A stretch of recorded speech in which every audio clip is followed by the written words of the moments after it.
KPM. Assalamualaikum dan salam sejahtera penonton Didik TV KPM sekalian. Teruja hari ini saya bersiaran secara langsung. Akhirnya kembali bagi tahun 2022. Hari ini telah menandakan ulang tahun pertama Didik TV KPM. Terima kasih para penonton semua, murid-murid, guru-guru dan seluruh rakyat Malaysia di atas sokongan yang berterusan. Teruskan menonton Didik TV KPM. Saya Nisa K menemani anda dalam Sukses SPM 2021. Pecutan episod khusus untuk calon-calon SPM 2021. Hari ini kita akan membincangkan bahasa Melayu kertas 1. Jadi calon-calon semua ada banyak teknik, ada banyak petua dan tips yang ingin kami kongsikan buat anda menjawab peperiksaan kelak. Baiklah, jom kita nak berkenalan dengan guru yang akan bersama-sama dengan kita hari ini. Kita tonton profil beliau.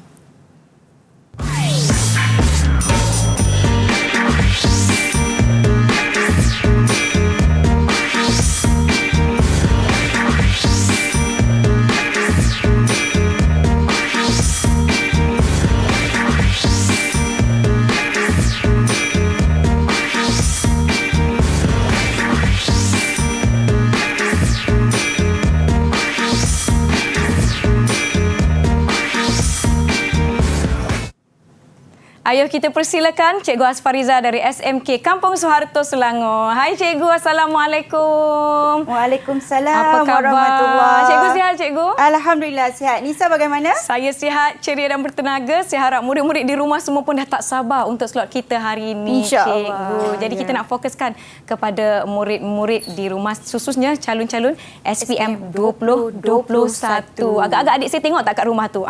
Calon SPM 2021. Murid-murid di rumah, Nisa nak ingatkan pada anda semua agar kekal menjaga SOP di mana sahaja anda berada, menjaga penjarakan fizikal, pelitup muka dan gunakan pembasmi kuman. Baiklah Cikgu, kita pun tak nak buang masa. Saya nak persilakan Cikgu untuk teruskan berkongsi dengan murid-murid di rumah. Silakan Cikgu. Terima kasih Nisa. Baik. Assalamualaikum warahmatullahi wabarakatuh dan selamat sejahtera. Syukur Alhamdulillah untuk slot pada hari ini ya, kita akan bersiaran untuk bahasa Melayu kertas 1 1103 Palang 1. Baik. Ya Nisa kertas pertama kebiasaannya. Baik, insya-Allah pada 2 hari bulan 3 ya, murid-murid sekalian calon SPM 2021 akan menghadapinya. Okey, sebelum tu Nisa, saya nak perkenalkan dulu apa yang ada dalam kertas 1 bahasa Melayu. Baik, ini dia. Format instrumen peperiksaan SPM mulai 2021 bagi mata pelajaran bahasa Melayu, kodnya berulang kali disebut 1103. Baik, untuk kertas 1 ya, murid-murid sekalian, kodnya ialah 1103 Palang 1. Ni bezanya ya. Tu dia. Ya, 1. Maknanya anak-anak akan menjawab soalan ujian bertulis. Markah yang diperuntukkan ialah 100 markah. Satu jumlah markah yang sangat besar untuk mereka skor dalam SPM kelak. Baik, seterusnya, usai sahaja menjawab kertas 1, mereka akan menjawab kertas 2 pula ya, berdasarkan jadual yang dirancang oleh pihak kementerian. Baik, untuk kertas 2 ni, murid-murid sekalian, kita masih lagi menjawab tentang ujian bertulis. Cumanya markahnya tetap sama. 100 markah juga. Ya, maknanya untuk ujian bertulis yang akan berlangsung pada 2 hari bulan 3 nanti, jumlah markahnya ialah 300. Baik, seterusnya kita ada kertas 3. Okey, kodnya 1103 Palang 3. Yang ini telah berlangsung. Maknanya anak-anak 70 markah sudah dilaksanakan Nisa. Ya, pada awal Februari yang lalu. Dan ini yang akan datang pada minggu hadapan. Iaitu pada tarikh 21 hari bulan. Ya, kertas 4 pula ni. 1103 Palang 4. Iaitu ujian mendengar. Markahnya 30 sahaja. Jadi jumlah keseluruhan ialah 300. Murid kena ambil keempat-empat kertas ini. Baru mereka layak duduk dan mendapat sijil dalam SPM. Nisa, satu pembaharuan lah ya yang dibuat oleh pihak KPM. Baik, seterusnya kita lihat ini pula ya. Ini ialah perkara yang perlu anak-anak ataupun murid-murid sekalian beri perhatian. Ketika menjawab ujian bertulis, pastikan item yang ada ialah subjektif respon terhad. Maknanya anak-anak akan menjawab soalan karangan bahagian A. Ya, yang ni Okey, seterusnya akan jawab bahagian B pula, iaitu subjektif respon terbuka. Seperti yang saya sebut tadi, jumlah markahnya ialah 100. Jadi hanya 2 soalan sahaja yang perlu dijawab. Respon terhad wajib jawab. Respon terbuka pilihan. Kalau saya suka nyanyilah apa ni Nisa? Yeah. Pilih-pilih lagi, pilih-pilih lagi. Jangan susah nyanyi cikgu. Kena pilih yang tepat ya. Masa kena patuh. Iaitu selama 2 jam. Baik. 4 konstruk kemahiran menulis ini anak-anak perlu peganglah. Yang pertama, menganalisis. Yang kedua, menilai. Yang ketiga, mengaplikasi. Dan akhir sekali, mencipta. Yang ni saya akan ceritakan dengan lebih mendalam ya Nisa ya. Baik, seterusnya. Ini dia. Yang anak-anak dan murid SPM tahun 2021 perlu kuasai. Maksudnya, kesemua tema yang ada dalam dokumen standard kurikulum dan pentaksiran serta buku teks mereka kena kuasai. Tema-tema tersebut ialah kesihatan dan kebersihan. Agak mudahlah. Ya, keselamatan, perpaduan, kebudayaan, kesenian dan estetika, jati diri patriotisme dan kewarganegaraan, sains, teknologi dan inovasi. Ada juga tema alam sekitar dan juga teknologi hijau. Pertanian, penternakan dan perikanan. Maknanya tajuk-tajuk yang ada ni Nisa ada di sekitar kita. Ya, betul. Maknanya tak adalah susah sebenarnya. Apa yang perlu murid-murid laksanakan ialah kuasai serta ambil maklum dengan apa? Membaca. Sebab membaca jambatan ilmu. Baik, kita teruskan tema yang berikutnya. Ini lagilah ya. Setiap hari kita laksanakan ekonomi, keusahawanan dan pengurusan keuangan. Setiap hari kita berbelanja. Betul. Ya, setiap hari kita belanja. Cuma bagaimana kita nak mengaplikasikan dalam penulisan karangan. Seterusnya, pelancongan. Dah lama dah ni tak melancong. Tapi setelah dibuka sempadan negeri, aktiviti pelancongan semakin rancak. Jadi anak-anak kena ambil tahu tentang tajuk-tajuk ini. Seterusnya, sejarah dan warisan. Sukan dan rekreasi. Sukan dan rekreasi ini pun perkara yang banyak berlaku dalam kehidupan kita. Seterusnya, perindustrian. Salah satu sumber pendapatan negara kita. Pendidikan. Dah tentu dekat. Kan sekarang ni pun kita pun dalam saluran TV pendidikan. Baik, seterusnya bahasa dan kesusasteraan. Maknanya tajuk yang berkaitan dengan salah satunya subjek bahasa Melayu dan juga warisan kita tentang sastra.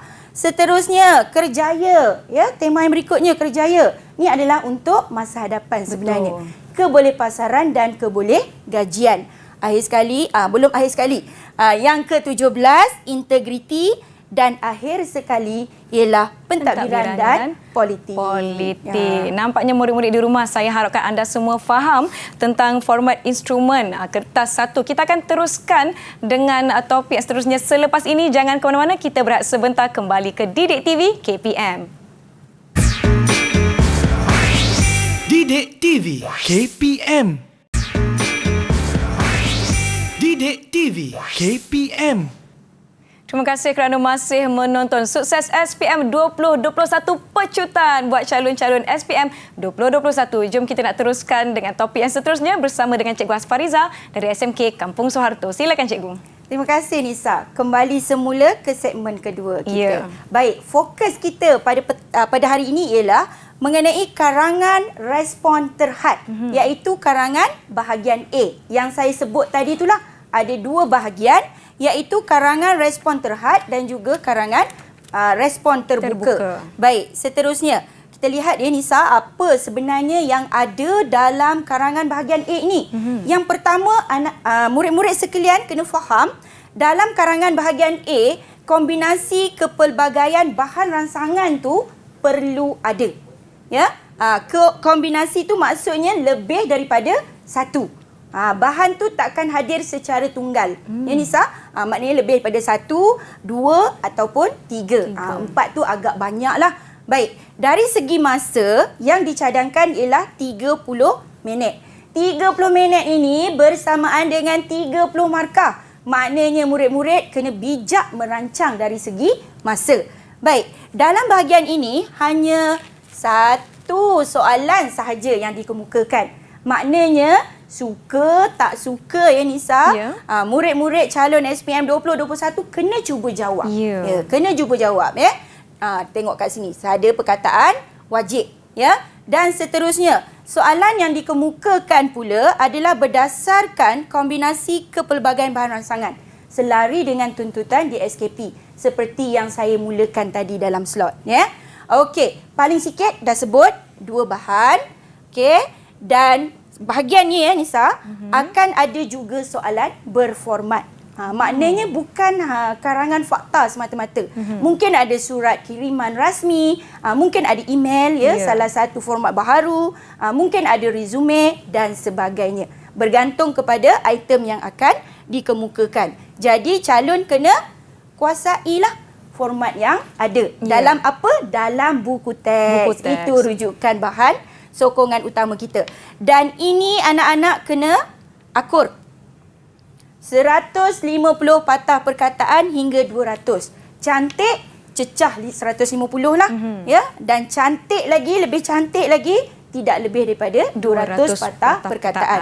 Maknanya kena akur arahan. Baik, seterusnya kita tengok apa 4 langkah ya, 4 langkah cemerlang dalam penulisan karangan. Ramai calon SPM sering mengabaikan 4 langkah ini. Sedangkan 4 langkah ataupun 4 konstruk ini tertera dalam objektif mata pelajaran dan juga objektif pentaksiran. Jadinya, murid-murid perlu laksanakan yang pertama, langkah menganalisis. Menilai ya, yang saya sebut tadi tu. Mengaplikasi, mencipta. Baru ni.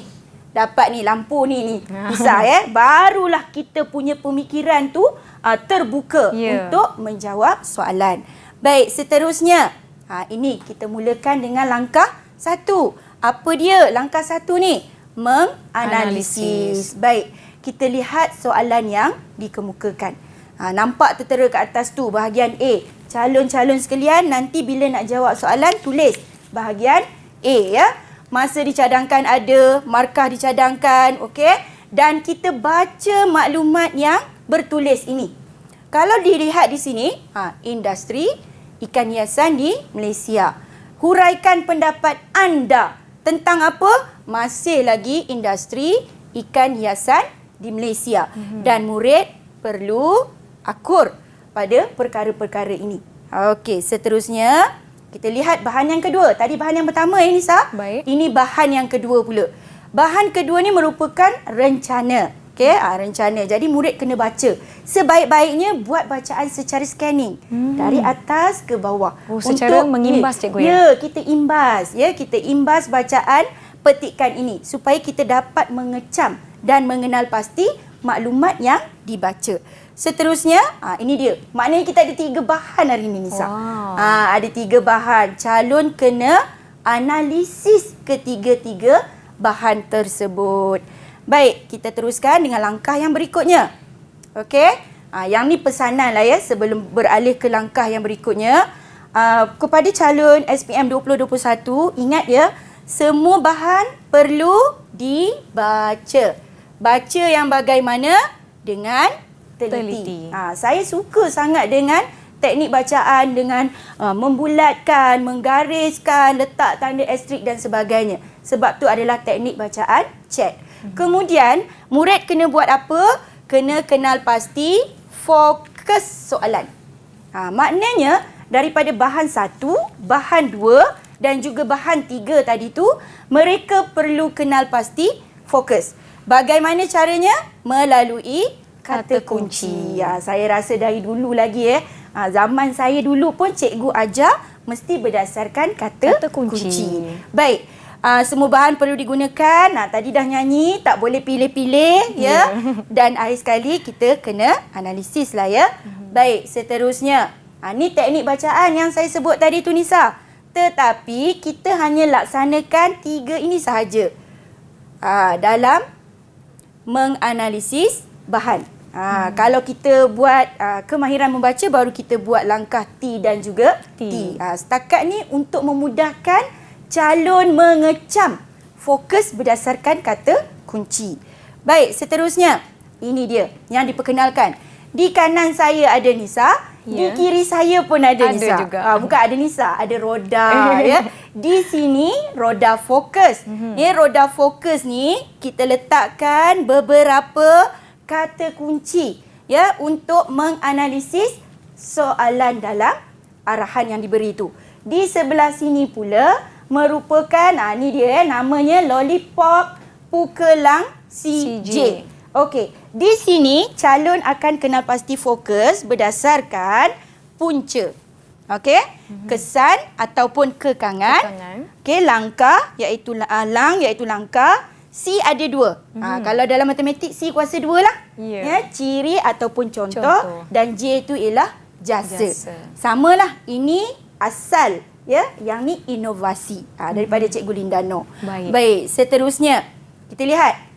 Bila kita dah buat analisis kata kunci, perkara ini juga kita perlu faham.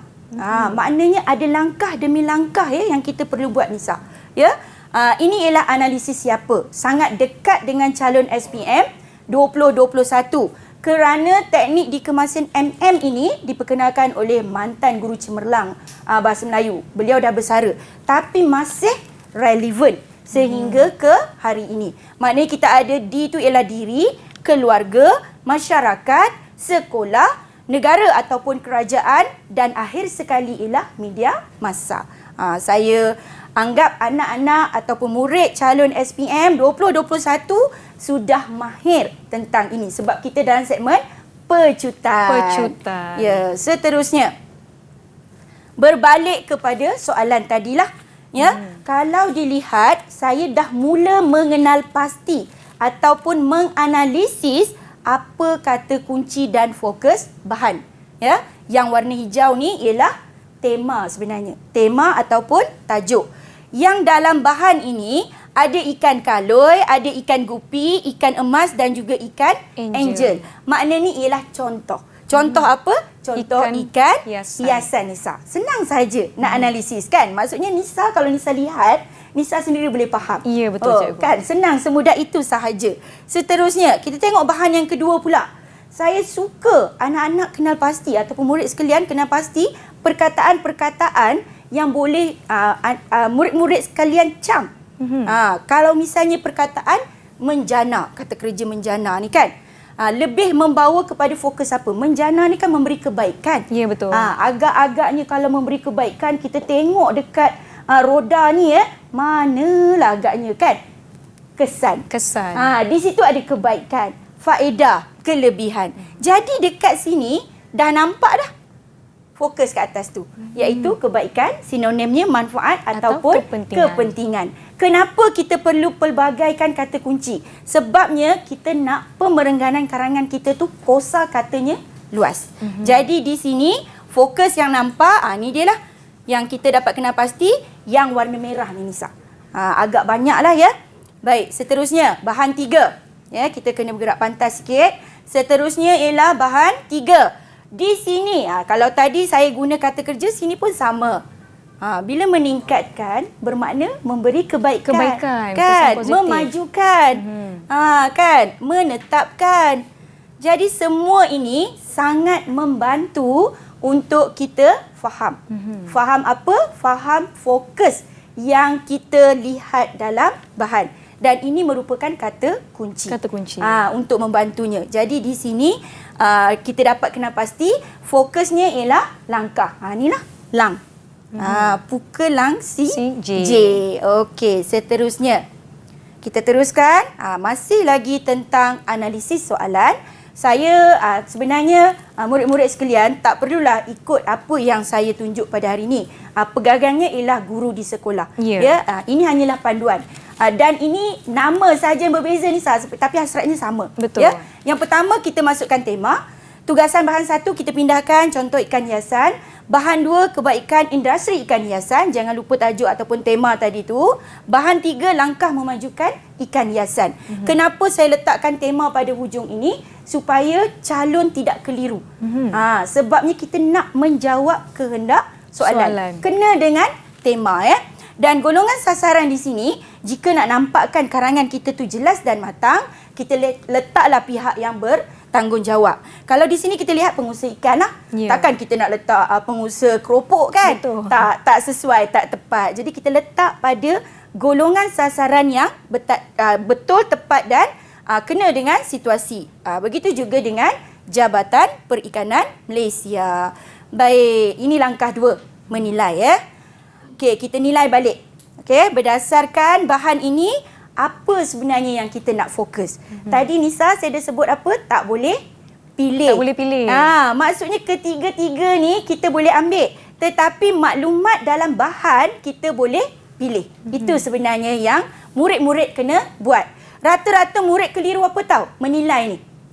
Mereka tidak laksanakan proses menilai. Jadi dia hanya memindahkan maklumat, tak mengolah. Itu antara kesilapan yang sering dilakukan oleh calon. Baik, ini dia langkah yang ketiga. Langkah yang ketiga, kita kena mengaplikasikan langkah menganalisis dan juga langkah menilai tadi tu. Dah sebut bahan semua kena guna. Sekarang ni bila nak menulis Nisa, mesti ada ini, PIP.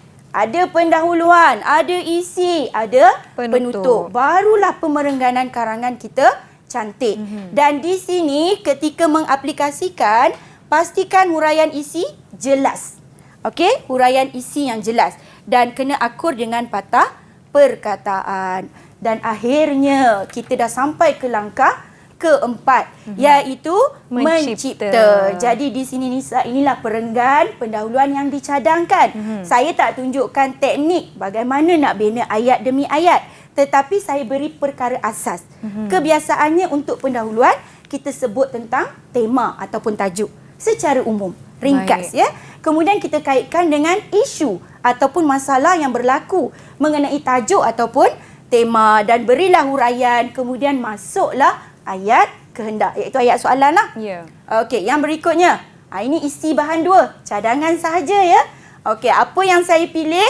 Industri ini dapat membuka peluang pekerjaan kepada individu. Maknanya bahan 2. Bahan 2. Okey, seterusnya, ini bahan 3. Bahan 3 saya ambil langkahnya apa? Pihak kerajaan. Ni saya ingat tadi kan analisis siapa? Kita ada pihak kerajaan. Betul. Saya letak siapa? Jabatan Perikanan Malaysia. Dan ini adalah ayat kesimpulan lah. Kita ada 4 ayat. Biasa standard ini. Ini dia contoh pemerengganannya. Dan ini dia contoh karangan lengkap. Ada perenggan pendahuluan, ada perenggan isi. Okey. Yang berikutnya perenggan ketiga ialah langkah dan perenggan yang keempat adalah kesimpulan. Semudah itu sahaja Nisa. Baiklah, saya harap murid-murid yang sedang menonton kita sekarang, Cikgu Asfariza, mendapat segala teknik asas yang telah dikongsikan dan aplikasikan dengan cara anda. Pastikan semuanya anda fahami dan anda dapat aplikasi 4 kemahiran menulis. Kita akan berhenti rehat seketika. Jangan ke mana-mana. Kembali selepas ini di Sukses SPM 2021 Pecutan. Didik TV KPM. Didik TV KPM. Masih menonton Sukses SPM 2021 Pecutan bersama saya Nisa dan Cikgu Asfariza. Jom kita nak bincangkan pula karangan respons terbuka. Silakan Cikgu. Terima kasih sekali lagi Nisa. Baik, kita teruskan dengan penerangan segmen yang berikutnya, iaitu karangan respon terbuka, iaitu B. Tadi saya dah nyanyi kan, murid-murid sekalian, kena pilih. Tapi kena pilih yang tepat, betul dan tahu dari segi pengetahuan tentang tajuk tersebut. Baik, ini dia perkara-perkara penting yang perlu murid-murid fahami sebelum menulis pemerengganan karangan. Baik, saya perkenalkan satu akronim lah. Ya, 4 langkah cemerlang Jemalangka. Apa itu Jemalangka? Okey, Jemalangka ni adalah akronim daripada perkataan jelas. Maknanya murid-murid ketika menulis pemerengganan isi, pastikan ya isi yang kita kemukakan itu adalah isi yang jelas. Ya, disertai dengan matang. Maknanya tepat mengikut kehendak soalan Nisa. Ya, seterusnya bila kita dapat kemukakan jelas dan matang, maka karangan murid-murid sekalian dalam lingkungan ataupun dalam kriteria penskoran cemerlang. Dan kesan ini kepada siapa? Kepada pembaca ataupun pemeriksa Nisa. Itu sebenarnya yang murid-murid kena tekankan. Baik, seterusnya kita lihat apa yang ada dalam bahagian B, respon karangan. Karangan respon terbuka ini. Markahnya cukup besar. 70 markah. Ya. Kadang ada anak murid saya tanya, cikgu nak jawab bahagian A dulu ataupun nak jawab bahagian B dahulu? Saya secara peribadi ikut kemampuan murid-murid sekalian. Jika rasa bahagian A tu berat prosesnya ya Nisa, kalau kita tengok tadi, ada analisis, ada menilai, ada mengaplikasi dan akhir sekali ialah mencipta. Di bahagian ini nampak lebih mudah, silakan. Tak ada masalah. Urutan tu tidak menjadi soal ya. Apa yang perlu dibuat jika tadi murid-murid dah peruntukkan 30 minit, makna masa yang tinggal hanyalah 1 jam 30 minit. Kenapa cikgu cadangkan 1 jam 15 minit ni? Sebenarnya Nisa, ada calon. Bahagian A ni dia hanya mampu menulis dalam masa yang agak panjang, 45 minit. Itu maksimum. Ya, sebabnya kita tak nak murid gagal dapat markah 70. Baik, dalam bahagian ini ada 4 soalan. Ya, bila 4 soalan, proses ataupun konstruk 4 perkara tadi kena buat. Kena buat. Maknanya kita kena analisis keempat-empat soalan ini ya. Okey, pilih berapa? Pilih 1 sahaja. Kan? Saya suka analogikan ni, bahagian ni. Lelaki boleh kahwin 4, tapi agama sarankan 1 sahaja lebih baik kan. Jadi mudah nak ingat. Begitu juga dengan karangan format. Karangan format pun kita kena ambil tahu. Mungkin ada temu ramah, ada wawancara, ada ceramah ya, ada apa lagi? Laporan ya dan sebagainya. Jadi anak-anak murid-murid sekalian kena kuasai. Dan seterusnya ada berdasarkan domain. Tapi domain ini tidak dikemukakan. Nanti saya akan terangkan dengan lebih lanjutlah. Seterusnya, ini yang kena akur juga ni. Nak dapat karangan cemerlang, sebab kita Jemalangka tadi tu kan Nisa kan, kena cecah 350. Ya? Dan cemerlang yang berikutnya kena akur dengan 500 patah perkataan ini. Kena akur ya, tak boleh lebih. Kalau lebih nanti dibimbangi ya, pembaca ataupun pemeriksa tak teruskan pembacaan, rugilah ya. Baik, seterusnya langkah 1 sama je Nisa sebenarnya dengan bahagian A tadi. Kita teruskan dengan menganalisis. Baik, apa yang perlu dibuat? Ini bentuk soalannya, tapi saya kemukakan domain.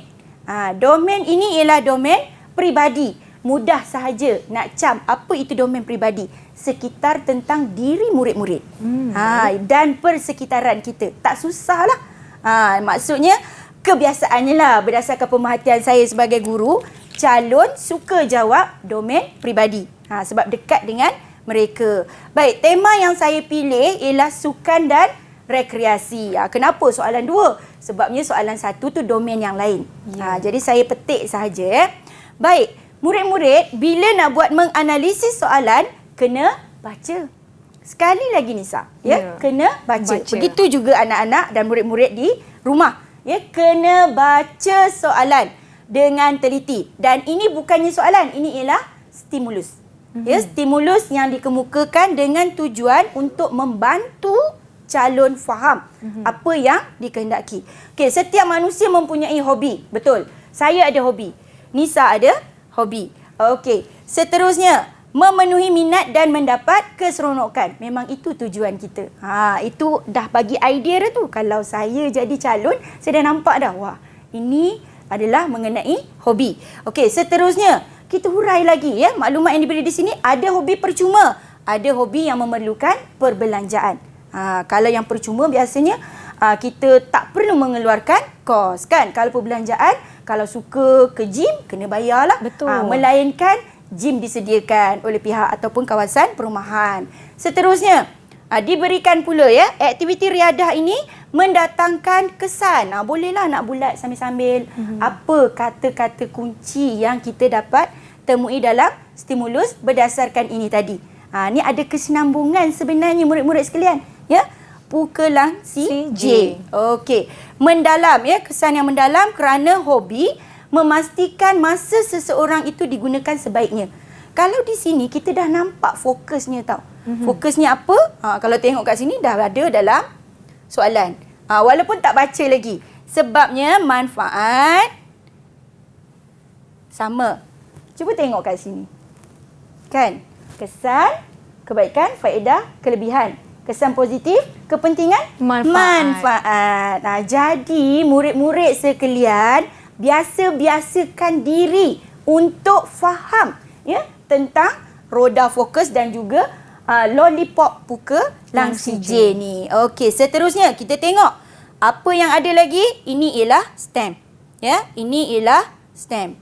Okey, maknanya dipermudahkan daripada stimulus sebagai respon. Maknanya murid kena beri respon lah terhadap stimulus yang diberikan ini. Apa dia? Kena beritahu setiap individu, maknanya kita lah. Kan golongan sasaran siapa tadi tu? Ya. Kan yang saya tunjukkan tadi tu. Mempunyai hobi dan bermanfaat. Sekali lagi, kita boleh circle sebab teknik bacaan chat kan, bulat. Manfaat jika dilakukan secara betul dan berterusan. Ya, ada orang dia buat ada hobi tapi tak konsisten, tak berterusan. Jadi tak adalah manfaatnya. Dan seterusnya, ini ialah kehendak soalan lah. Jelaskan jenis hobi dan manfaatnya kepada diri sendiri. Kena dengan domain peribadilah. Baik, seterusnya roda fokus dan juga lollipop Pukelang si J. Okey, ada dua kiri kanan saya. Kedua-dua ni inovasi yang sangat baiklah, memudahkan anak-anak dan juga murid-murid sekalian untuk faham. Ini pun saya tunjukkan sepintas lalu sahaja sebab saya nak tunjukkan pemerengganan jelas dan matang. Baik. Ini dia. Kita macam biasa, kita akan laksanakan analisis soalan. Seperti yang saya sebut tadi, saya gunakan analisis berdasarkan TTG, iaitu tema, tugasan dan juga golongan sasaran yang merujuk kepada siapa. Dan ini hasilnya, iaitu tema ataupun tajuk kita ialah hobi, tugasannya ialah jenis hobi, ingat ya, kena sebut jenis hobi, dan manfaatnya. Manfaat itu saya letakkan perkataan sinonim yang ada dalam lollipop Pukelang si J. Okey. Kenapa? Seperti yang saya sebut tadi, supaya kosakata kita luas. Mungkin perenggan 1 kita guna manfaat. Perenggan 2 kita guna kebaikan. Perenggan 3 kita guna faedah. Jadi dekat situ kita menawan hati pembaca ataupun pemeriksa. Dan golongan sasaran, cuba lihat. Saya letak beberapa nama untuk dicadangkan. Saya, remaja, ya, remaja merujuk kepada anda, ya. Setiap individu. Maknanya umumlah. Seterusnya, kita lihat yang berikutnya, langkah 2 menilai. Ini dia, menilai, tapi saya buat kerangka karangan yang mudah sahaja. Sebab nak memberi gambaran kepada calon supaya laksanakan langkah ini. Ya. Baik, seterusnya, untuk langkah 3 dan langkah 4, iaitu mengaplikasi dan juga mencipta. Sekarang ni kita nak aplikasikan semua yang kita pelajari tadi. Baik, di sini saya tunjukkan contoh perenggan pendahuluan berdasarkan nama saya. Ini adalah inovasi di kelas saya. Tak semestinya ikut ya. Tetapi murid-murid saya nak cadangkan perkara-perkara ini yang di sebelah kanan ni, kita tentang isu ya. Berilah sedikit tentang fakta ataupun tema yang kita bincangkan. Kemudian kita beri huraian dengan rancakkan perbincangan mengenai tajuk dan juga tema ya. Kemudian kita kemukakan isu semasa. Apa yang berlaku dalam Malaysia ni berkaitan dengan hobi. Dan kemudian barulah kita kaitkan dengan kehendak soalan. Itu yang paling penting lah. Baik, ini contohnya. Ya, kalau dilihat, ini adalah pemerengganan sekitar 100 patah perkataan yang terangkum berdasarkan ayat ataupun teknik Aspariza tadi itulah. Baik. Ya, jadi nanti bila murid-murid lihat berkali-kali, sebab kita ada siaran melalui YouTube selepas ini kan, boleh rujuk dan bolehlah SS lalunya anak murid saya selalu sebutkan screenshot ataupun print screen dengan izin tangkap layar kan. tu. Ya, tangkap layar dalam bahasa Melayunya. Baik, kita teruskan. Okey, untuk perenggan isi. Ya, perenggan isi pastikan ada 5 ayat ini. Yang pertama ayat topik, ayat huraian, ayat contoh dan juga ayat kesan serta ayat penegasan. Maknanya kelima-lima ayat ini penting dalam penulisan pemerengganan isi. Cuma bezanya Nisa dan murid-murid sekalian, dalam bahagian A 4 ayat sahaja. Dalam bahagian B 5 ayat. Itu bezanya. Sama ada ambil ayat topik, ayat huraian, ayat contoh, ayat kesan atau kita ambil ayat penegasan. Tetapi bahagian B kelima-lima ayat perlu ada. Baru matang. Seterusnya, ini dia. Ini antara contoh lah ya. Murid-murid sekalian, contoh penulisan ada 5 ayat. Tetapi tak nampak jelas. Tak nampak matang. Saya baca sikit ya. Hobi yang bermanfaat ialah mengarang. Betul lah. Dia dah nyatakan ayat topiknya. Kemudian dia bagi huraian. Hobi ni bukanlah mudah kerana memerlukan pengetahuan tentang penulisan. Memang betul. Murid yang tak ada ilmu pengetahuan tak boleh menulis ataupun mengarang. Seterusnya, contoh apa? Dia kena kuasai pelbagai aspek penulisan. Apa akibat ataupun impaknya? Okey, mereka dapat menambah ilmu pengetahuan. Jadi dia buatlah ayat penegasan. Cukup 5 ayat. Tetapi jemalangkanya tu tak nampak. Tak nampak ya. Jadi kita lihat perenggan ini. Hobi yang bermanfaat ialah mengarang. Sama, ayat topik. Huraian. Memerlukan pengetahuan yang mendalam tentang sesuatu penulisan. Sama. Tetapi contoh saya tambahkan. Cuba murid-murid sekalian lihat. Yang warna kuning ni.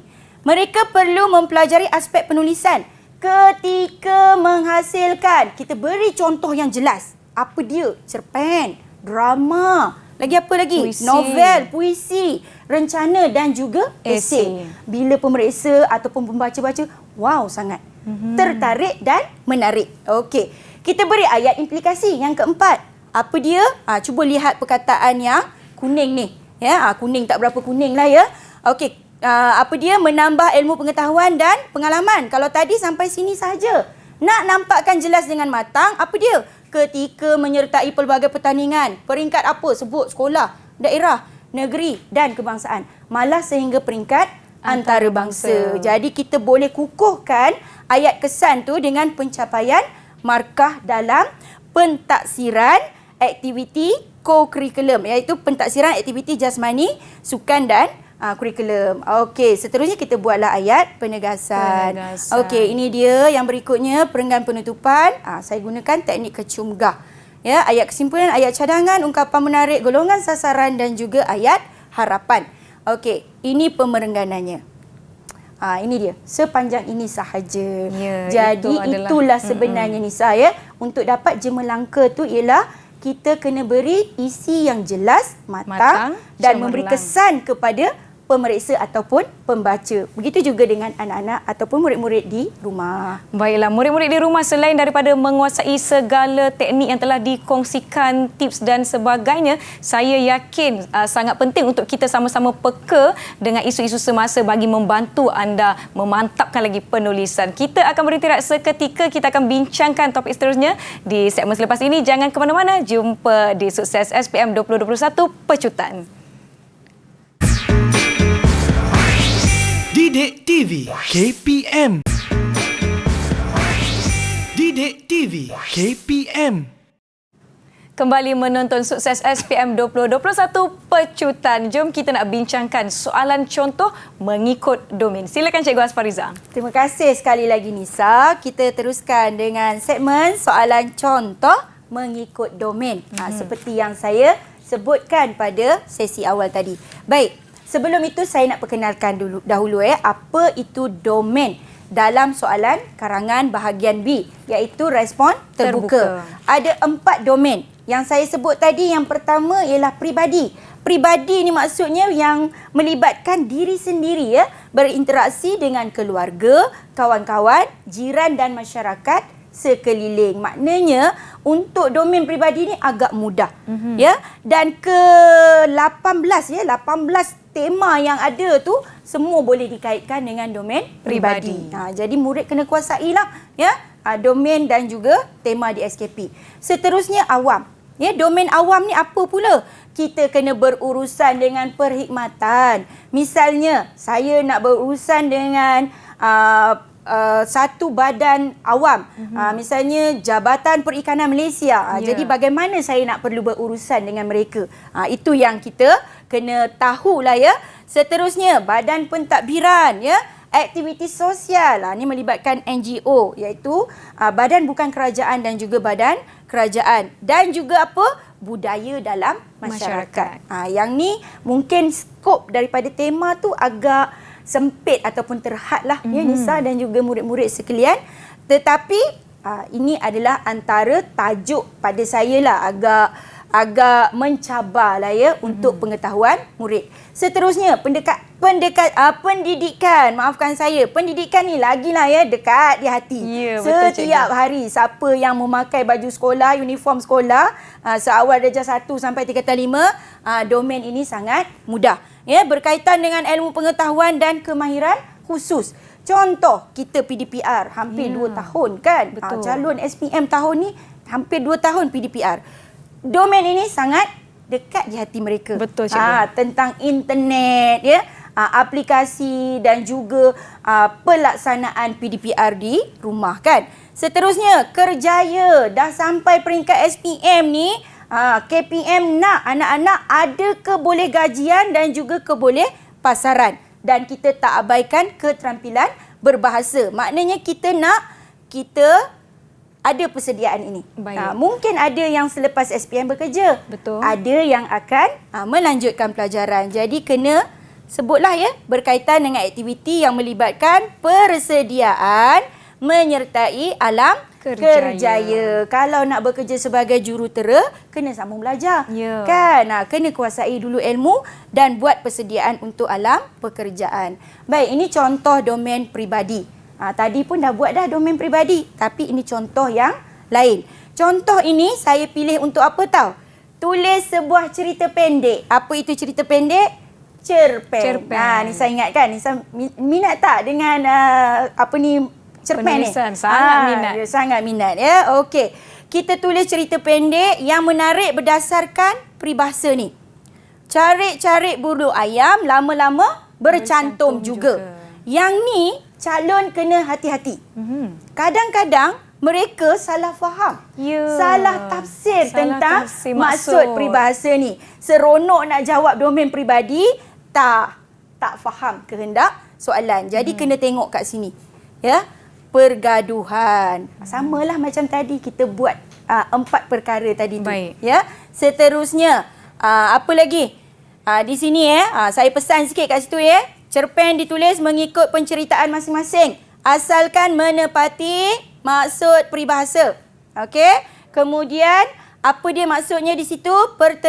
Pertelingkahan sesama anggota keluarga ataupun adik-beradik. Jangan buat cerita lain, ya. Cerita tentang pertelingkahan. Okey. Seterusnya, kita tengok domain awam. Ini dia contoh domain awam. Stimulusnya mengenai pengangkutan awam atau transit awam, ya, merangkumi segala sistem pengangkutan yang mana penumpangnya tidak bergerak menggunakan kenderaan sendiri. Ni dekat sini dah memberi idea sebenarnya. Betul, Cikgu. Untuk Nisa dan juga murid-murid lah, tapi Nisa tak ambil SPM lah, murid-murid sekalian. Ini dah membantu ni dari sini, sebagai bantuan sebenarnya. Begitu juga dengan contoh. Maknanya untuk dapat jelas, matang dan berkesan ni, kita dah nampak dalam stimulus. Okey. Apa dia fokusnya? Pihak kerajaan menyediakan kemudahan pengangkutan awam. Namun, saya selalu sebut dekat anak murid saya, namun ni ialah masalah. Penanda, ya. Cabaran. Cabaran. Masih enggan menggunakan kemudahan ini. Jadi apa yang perlu dibuat ialah langkah. aplikasikan Lollipop buka Langsing J. Baik, seterusnya domain pendidikan. Ni ada sajak pula. Ya, kalau bersajak tak cukup masa ni. Ya. Kita lihat sajalah sepintas lalu. Apa dia yang kena tulis? Ni wawancara. Maknanya akan ada soalan berformat. Ya. Seterusnya ini dia domain kerjaya yang terakhir ya. Tengok mutiara kata penuh hikmah dan bijaksana. Maknanya untuk dapat jelas, matang dan berkesan, kita boleh manfaatkan maklumat yang ada dalam stimulus ni. Ingat ya murid-murid yang ada di rumah, kena manfaatkan maklumat ini supaya dapat jemalangka. Okey, di sini diberikan sedikit penerangan ya, apa yang kita boleh tandakan, kita tandakan. Okey, aplikasikan teknik bacaan. Berikutnya arahannya. Jelaskan persediaan yang perlu. Anda tu saya lah kan. Lakukan untuk mencapai cita-cita. Itu seperti yang dihasratkan dalam KSSM. Baik. Okey, saya dah sampai ke slot yang habislah ya. Dah habis dah sebenarnya. Dan saya nak beri pesanan berdasarkan beberapa petua kepada murid-murid sekalian. Tolong manfaatkan 4 konstruk ini. Yang pertama, menganalisis. Yang kedua, menilai. Yang ketiga, mengaplikasi. Dan akhir sekali ialah mencipta. Tolong amalkan ini supaya dapat jemalangka dalam karangan bahagian A dan juga karangan bahagian B. Yang penting, kena baca soalan dengan teliti. Okey, jangan abaikan pesanan-pesanan yang diberikan oleh guru anda. Baik, silakan Nisa. Terima kasih cikgu. Saya pula yang macam nak ambil SPM dekat sini cikgu. Saya harapkan murid-murid di rumah dapat segala tips, pesanan dan juga perkongsian yang telah dilakukan oleh Cikgu Hasfariza dari SMK Kampung Soeharto Selangor. Adakah pula ada cikgu? Adalah patutnya ataupun wajiblah kita menguasai tema, kita memahami format dan juga menggunakan teknik yang betul untuk mencapai jemalangka. Ya, betul. Penulisan yang jelas, matang, cemerlang dan berkesan. Saya ingin mengucapkan terima kasih kepada para penonton. Sedikit cikgu, ucapan untuk calon-calon SPM 2021. Hampir 2 tahun ni mereka menunggu. Ya, betul. Ucapan saya untuk murid-murid SPM 2021, ada 12 hari lagi. Teruslah berusaha, jangan putus asa, elakkan beri alasan kerana manjada wajada. Siapa yang berusaha, dia akan berjaya. Selamat maju jaya kepada semua calon SPM 2021. Meremang cikgu yang kat depan ni bila dengar tarikh keramat 2 hari bulan 3 itu. Baiklah, terima kasih sekali lagi Cikgu Hasfariza dari SMK Kampung Soeharto Selangor. Terima kasih penonton yang sedang menonton Didik TV KPM. Diharapkan hari ini banyak perkara yang anda dapatkan dan dapat lengkapkan diri anda untuk menjawab peperiksaan kelak. Saya ucapkan selamat maju jaya buat calon-calon SPM 2021. Teruskan menonton Didik TV KPM. Saya Nisa K. Jumpa lagi.